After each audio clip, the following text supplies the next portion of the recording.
Welcome back, everybody, to another week of Sunday school here at the Lighthouse Church of the Nazarene in Moravia, Iowa, where we're going through the book of Job.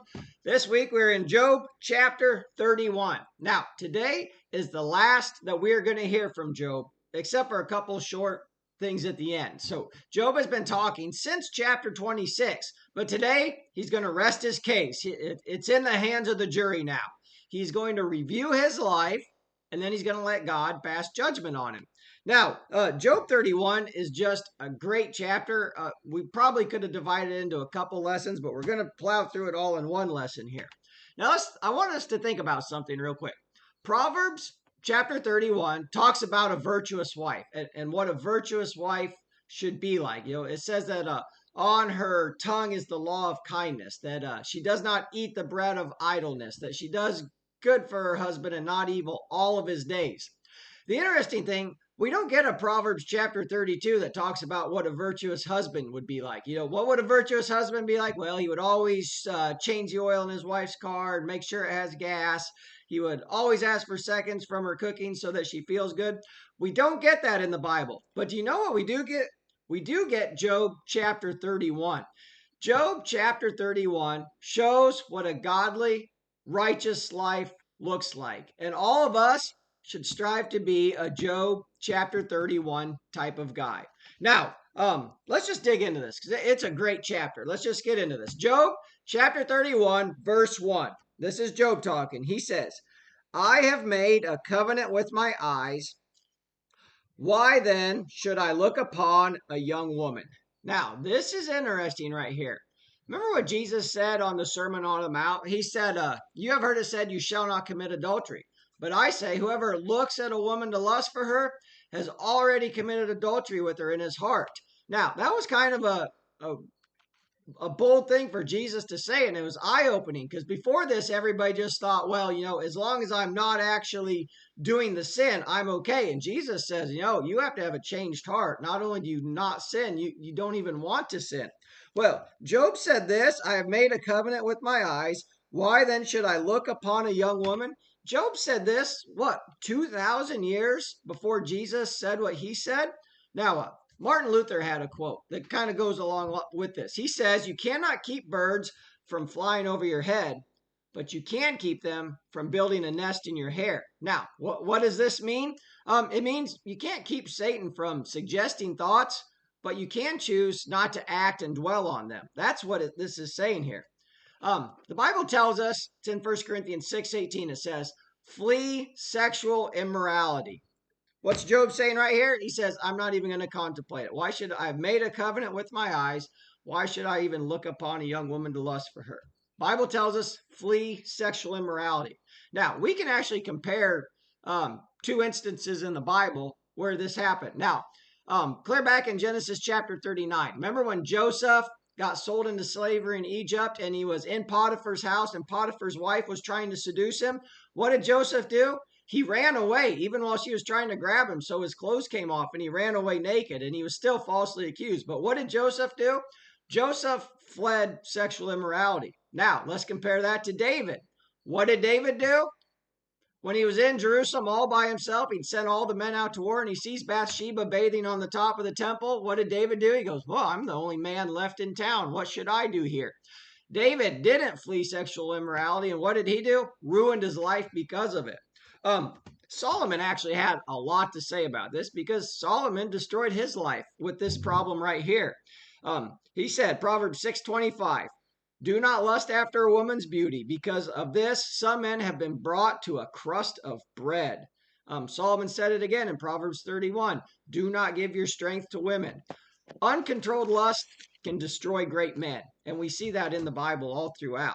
Another thing that we can talk about right here is this.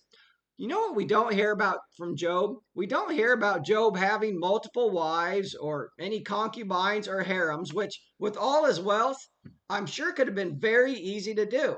But no, not Job. Job was the husband of one wife. And we can say that many other people in Job's circumstances wouldn't have done this.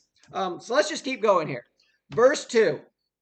For what is the allotment of God from above and the inheritance of the Almighty from on high? Job is saying, everything I have is from God. Verse 3. Is it not destruction for the wicked and disaster for the workers of iniquity?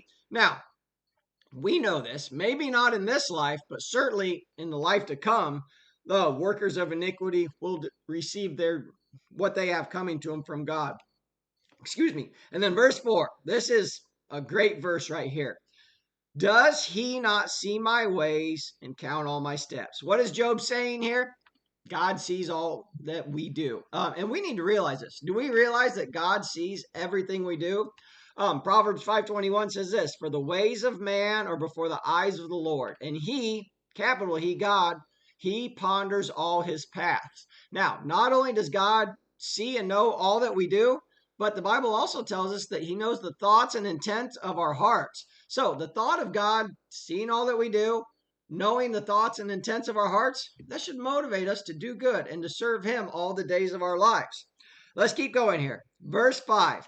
If I have walked with falsehood, or if my foot has hastened to deceit, let me be weighed on honest scales, that God may know my integrity. Now, Proverbs 11:1 says that dishonest scales are an abomination to the Lord. But what does Job say? Job says, weigh me on honest scales, that you may know my integrity. Job was not afraid to be weighed by God. Let's see. In Daniel chapter 5, we have the story of Belshazzar's feast. And Daniel confronts Belshazzar and says, you have been weighed in the balance and have been found wanting. What does that mean? It means your life isn't measuring up. You're just serving for yourself and you're living for your own pleasure, and you're not doing the things that God wants you to do. Now, how would we all measure up if our lives right now were weighed on honest scales? If we were weighed in the balance, what would God say about us? Would he say you're doing a good job, or would he say you've been weighed in the scales and found wanting? Let's think about it. You know who Lady Justice is? Lady Justice is a statue. And what does she do? She's holding a set of scales. And do you know what else she is? She's blindfolded. Why is she blindfolded? Because justice is unbiased. The court decisions are impartial. They're not based on a person's influence. So Job is saying, weigh me on honest scales, God. I've tried all I can do. Let's keep going here. Verse 7. If my step has turned from the way, or my heart walked after my eyes, or if any spot adheres to my hands, then let me sow and another eat. Yet let my harvest be rooted out. Job was saying this is of his business dealings and its integrity. He's saying, if I'm not upright, let this year's crops go to someone else. Let me be a curse. It's almost like our way of saying, cross my heart and hope to die, I guess is what we could say there. Verse 9. If my heart has been enticed by a woman, or if I have lurked at my neighbor's door, then let my wife grind for another and let others bow down over her. The NIV and the NLT here says, let other men sleep with her. Now, adultery, we kind of covered that already in verse 1. But that covenant that Job made in verse 1, he probably made that back when he was still single. But Job is saying now, if I am guilty of this, then bring me the shame and the humiliation of my wife being given to another. Verse 11, for that would be wickedness. Yes, it would be iniquity deserving of judgment. For that would be a fire that consumes to destruction and would root out all my increase. Job is speaking some very good truth here. With adultery, what does he say? He says it would be a fire that consumes to destruction and would root out all my increase. With adultery and unbridled lust, how many men have destroyed their lives by this and have no chance of saving any money because all their money goes to alimony and child support? Job is saying that's what is going to happen right here. All right, let's keep going. Verse 13. If I have despised the cause of my male or female servants when they complained against me. This is actually, there's something good right here. What did Job do? Job actually allowed his servants to complain against him. It says, if I've despised them when they complained against me. How many bosses actually let their workers come and complain to them? How many just say, shut up and do what you're told? Most of them. What did Job do? He says, yeah, I let them complain against me. I would hear their case. Verse 14, what then shall I do when God rises up? When he punishes, how shall I answer him? Do you realize that every single one of us are going to have to answer to God for all that we do? What then shall I do when God rises up? When he punishes, how shall I answer him? All of us are going to have to give account of God for how we spent our time here on this earth, how we spent our money. Job's telling us this. Verse 15, another great verse right here. Did not he who made me in the womb make them? Did not the same one fashion us in the womb?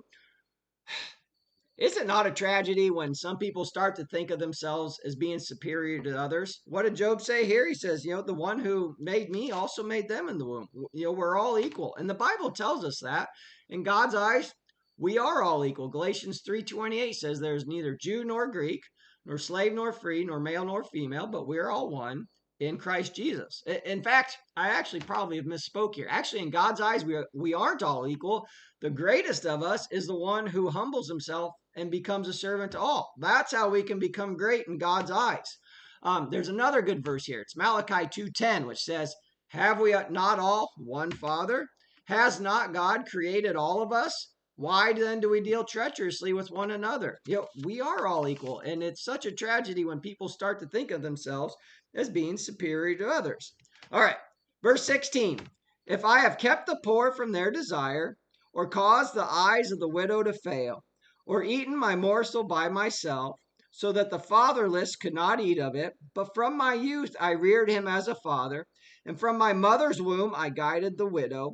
If I have seen anyone perish for lack of clothing, or any poor man without covering, if his heart has not blessed me, and if he was not warmed with the fleece of my sheep, if I have raised my hand against the fatherless when I saw I had help in the gate, then let my arm fall from my shoulder.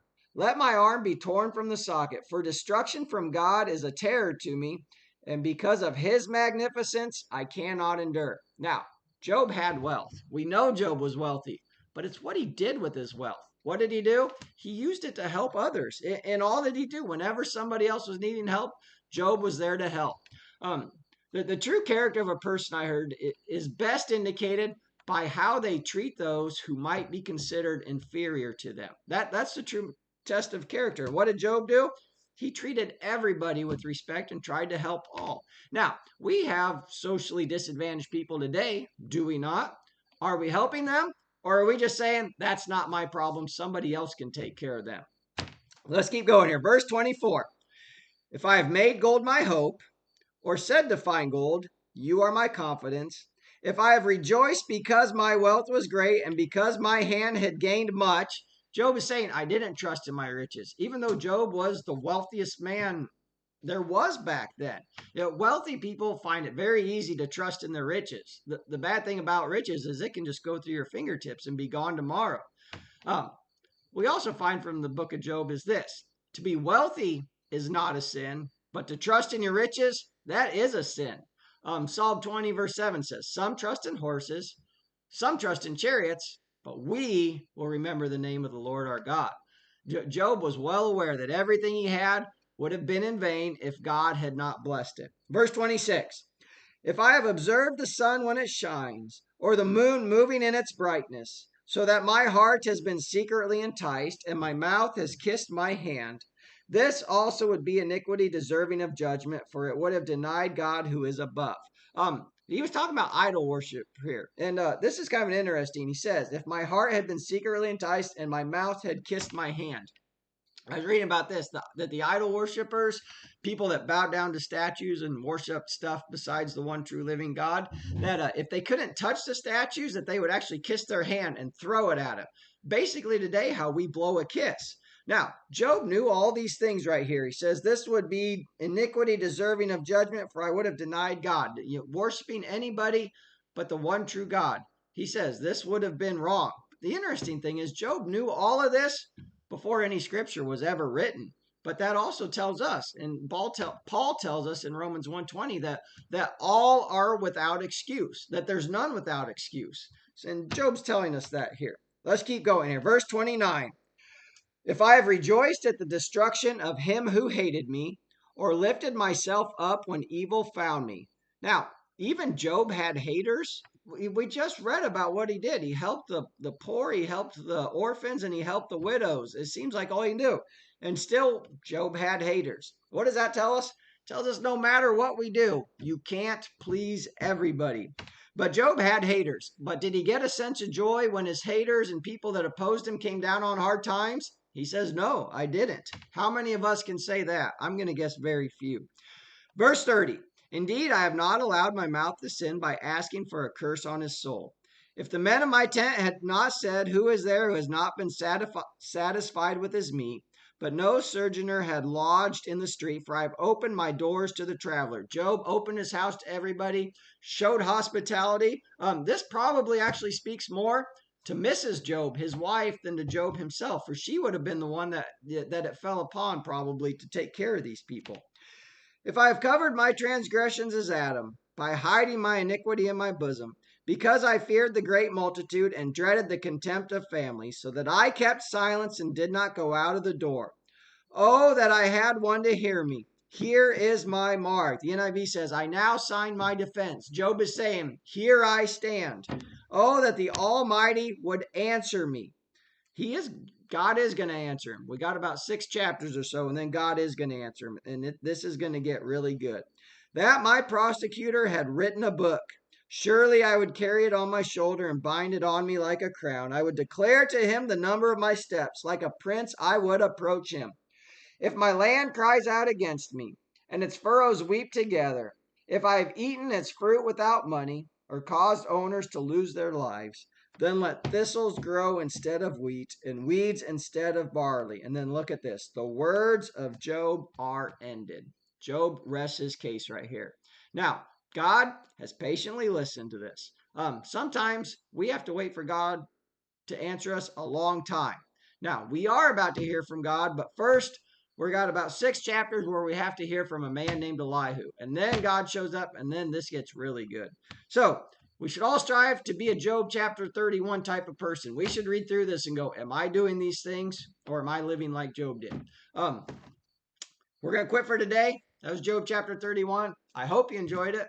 I hope you learned something, and I'll see you the same time, same place next week. Bye.